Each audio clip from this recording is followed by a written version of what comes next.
अतिशय सुंदर दृष्टांत आहे.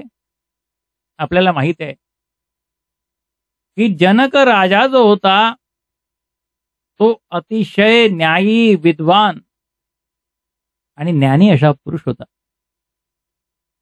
त्याला विदेह असं सुद्धा नाव होतं. तो का म्हणे, राज्य करीती जनक अग्नी माझी एक पाय जळे. म्हणजे ज्याची देहावर ममता नाही, देह मी आहे अशी ज्याची भावना नाही, अशाला म्हणावं जनक. तर हे जनक महाराज मस्तपैकी पंचपक्वान्नाचं भोजन करून आपल्या अतिशय नरम नरम अशा गादीच्या सुंदर बिछाण्यावरती ते झोपलेले होते. आणि अशा रीतीने त्या गाढ निद्रेमध्ये असताना त्या जनक महाराजांना एक स्वप्न पडलं. आता पहा, या स्वप्नाची काय गंमत असते. जनक महाराज म्हणजे एवढ्या मोठ्या नगरीचे राजे, राज्याचे राजे, सम्राट, परंतु स्वप्नामध्ये त्यांना असा भास झाला की आपण भिकारी आहोत. भिकारी काय करणार? भीकच मागणार ना. आणि त्या भिकाऱ्याला म्हणजे जनक राजाला असं स्वप्न पडलं की ते ठिकठिकाणी भीक मागत मागत फिरत आहेत आणि त्यांना कोणी भीक सुद्धा घालत नाही. पंचपक्वान्नाचं जेवण केलेलं, परंतु स्वप्नामध्ये मात्र ते भुकेने तहानेने एकदम व्याकुळ झाले. मग एका ठिकाणी अन्नछत्र होतं आणि इथे तरी आपल्याला काहीतरी भिक्षा मिळेल अशा आशेने ते जनक महाराज त्या ठिकाणी गेले. आणि जेव्हा त्यांचा क्रमांक आला, त्यांनी हात पसरले, तेव्हा म्हणाले, महाराज कळला ना? म्हणजे का? नाही म्हणे, सगळं काही संपलं. नाही म्हणे, थोडं तरी असेल ना. तर ते म्हणले, थोडं तरी काय, आता हे बघा. तर ते म्हणले, बघा त्याच्यामध्ये जर ते लागलेलं चिकटलेलं जे काहीतरी आहे ते खरडून तिचे खरवड तरी काढावं, काहीतरी द्या, नाही तर मी काय जगू शकणार नाही. तुम्ही म्हणालात उद्या या, पण उद्या मी येऊ शकेन असं मला वाटत नाही. त्यांना दया आली. त्यांनी ते खरडून खरडून खरडून ती खरवड सगळी काढली. आयुष्याची झाली परवड आणि हातामध्ये आली खरवड. अशा रीतीने ती खरवड घेतली आणि त्यांना वाटलं की जरा बाजूला झाड आहे, त्या सावलीमध्ये आपण जाऊन बसूया आणि ते खाऊया. अरे रे, ते त्या झाडाकडे जाण्यासाठी वळले तर वरून कुणीतरी पक्षी आला, त्याने ती चोच मारली आणि ती सगळी खरवड त्याच्या चोचीमध्ये घेऊन तो उडून गेला. आणि हे बघितल्यानंतर अतिशय दुःखाने ते छाती पिटून रडायला लागले. आणि अंगाला संपूर्ण घाम वगैरे फुटला. अशा अवस्थेत त्यांना एकदम जाग आली. पाहतात तर काय, अरे आपण तर आपल्या एवढ्या सुंदर अशा महालात आहोत, नरम गाद्या गिरद्या असलेल्या त्या बिछाण्यावर आहोत. त्यांनी घाम वगैरे पुसला, पण त्यांच्या मनातून ते गेलं नाही. दरबारात आल्यानंतर त्यांनी संपूर्ण विद्वानांना प्रश्न विचारला, पण तो प्रश्न बघा कसा गर्भित होता. ते म्हणाले, हे खरे की ते खरे? बस एवढाच प्रश्न.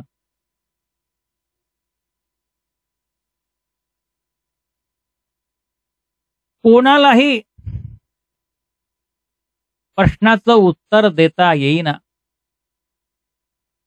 मग त्यांनी म्हणलं, अरे तुम्ही कसले विद्वान? मग ज्याला प्रश्नाचं उत्तर देता येणार नाही ती सगळी माणसं त्या ठिकाणी स्थानबद्ध झाली हो. कहोड नावाचे एक विद्वान ब्राह्मण होते. त्यांनाही त्याचं उत्तर देता आलं नाही आणि त्यांनाही स्थानबद्ध व्हावं लागलं. या कहोडाची गोष्ट अशी की त्यांच्या मुलाचं नाव अष्टावक्र असं होतं. अष्टावक्र म्हणजे काय, तर त्याचं शरीर जे होतं ते 8 ठिकाणी वाकडं होतं. आता हे 8 ठिकाणी वाकडं तरी कसं झालं महाराज, तर जेव्हा कहोड वेद पठन करत होते एके दिवशी फार पूर्वी, तेव्हा हा जो अष्टावक्र होता तो त्याच्या मातेच्या उदरात होता. आणि ज्याप्रमाणे अभिमन्यूने देखील मातेच्या उदरात असताना विद्या ग्रहण केली, तोही तसाच विद्वान होता. आणि जेव्हा एक गोष्ट चुकीची त्यांच्या बोलण्यात आली वडिलांच्या, त्याने आतून सांगितलं की हे चुकलंय, झालं. कुणालाही आपली चूक काढली की त्यांना लगेच राग येतो. कहोड म्हणाले, जा तू 8 ठिकाणी वाकडा होशील. बिचारा तो अष्टावक्र, त्याचा जन्म झाला 8 ठिकाणी तो वाकडा, तरी पण तो महान विद्वान होता. आणि त्यांनी आईला विचारलं, अगं आई, माझे पिताजी कुठे आहेत? तर त्यांनी सगळं सांगितलं की ते जनकपुरीला गेले आणि त्या ठिकाणून आतापर्यंत परत आले नाही. मग तो म्हणाला की आई, मी माझ्या पिताजींना परत आणणार. आणि तो निघालाय. जनक राजाचा तो दरबार भरलेला आहे. आणि त्याच्यामध्ये जेव्हा अष्टावक्राने तो असा वाकडा तिकडा चालत प्रवेश केला, बघा माणसाची कशी अवस्था असते. दरबारातले सर्वजण त्याला पाहून काय हे ध्यान आलंय असा विचार करून सगळे हसायला लागले. अष्टावक्र काय करणार, तो बिचारा तिथे शांत उभा राहिला. हसून हसून किती असणार, शांत झाले लोक. पण ज्या क्षणी लोक शांत झाले त्या क्षणी अष्टावक्र हसायला लागला. आणि आता मात्र सर्व लोक चकित झाले.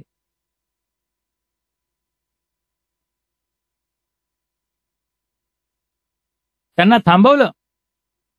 महाराजांनी विचारलं की अरे बाबा, तू एवढा का हसतो आहेस? म्हणजे बघा, अष्टावक्राला बघून लोक हसले, ते राजाला चाललं. म्हणजे ते साधारण गोष्ट वाटली ना, आपल्याकडे म्हणतात नॉर्मल नॉर्मल. परंतु तो असला हे काही त्यांना नॉर्मल वाटेना. तेव्हा अष्टावक्र म्हणाले, महाराज, मला कोणीतरी सांगितलं होतं की जनकपुरीला महाराज जनकांच्या दरबारात विद्वानांची सभा आहे.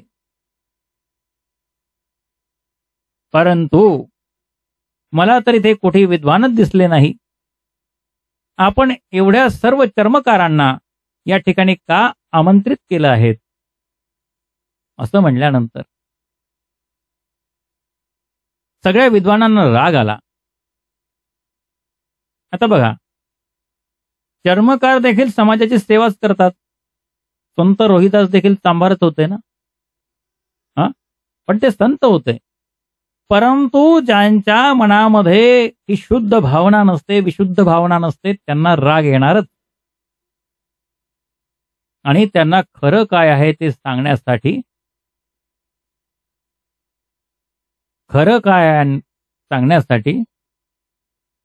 अशा गोष्टी संतांनाही बोलाव्या लागतात. ते म्हणाले, आम्ही कुठे चर्मकार आहोत, तुम्हाला आमचा परिचय नाही, आम्हाला संपूर्ण वेदशास्त्रे मुखोद्गत आहेत आणि तुम्ही आमचा अपमान करता.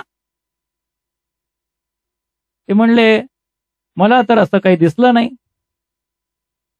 माझ्या या देहावर जे वाकडं तिकडं चामडं आणि अस्थी आहेत, याची आपण पारख केलीत, याच्यावरून माझी पारख केलीत आणि तुम्ही जे हसायला लागलात तेव्हाच मला तुमची योग्यता कळली. असं म्हटल्यानंतर सगळ्यांच्या माना खाली गेल्या. मग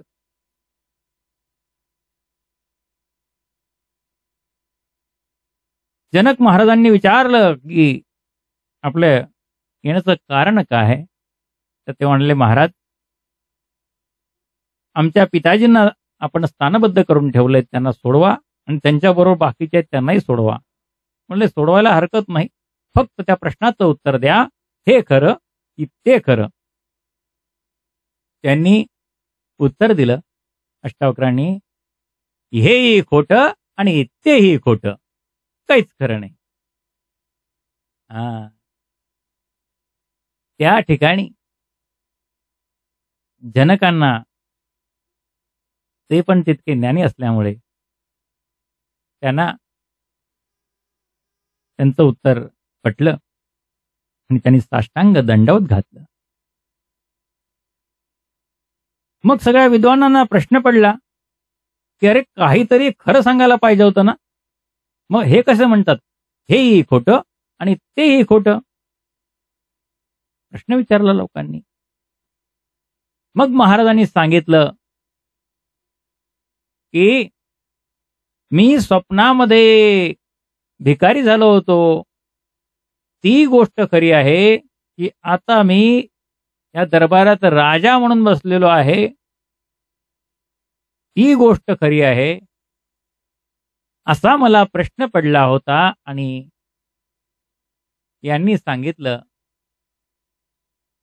की तेही खोटं आणि हेही खोटं. म्हणजे काय? माऊलीने उत्तर दिलेलं आहे, जे जे देखणे सकळ, जे जे देखणे सकळ, ते हे स्वप्नीचे मृगजळ, ते हे स्वप्नीचे मृगजळ, मनोनी चिंती चरण कमळ, मनोनी चिंती चरण कमळ. बाप रखुमा देवी वराचे. जर स्वप्नच खोटं असेल तर स्वप्नातील मृगजळ जे आहे ते तरी कसं खरं असेल. स्वप्नामध्ये आपल्याला जी जाणवते ती प्रतिभासिक सत्ता, व्यवहारामध्ये जी आपल्याला जाणवते ती व्यावहारिक सत्ता,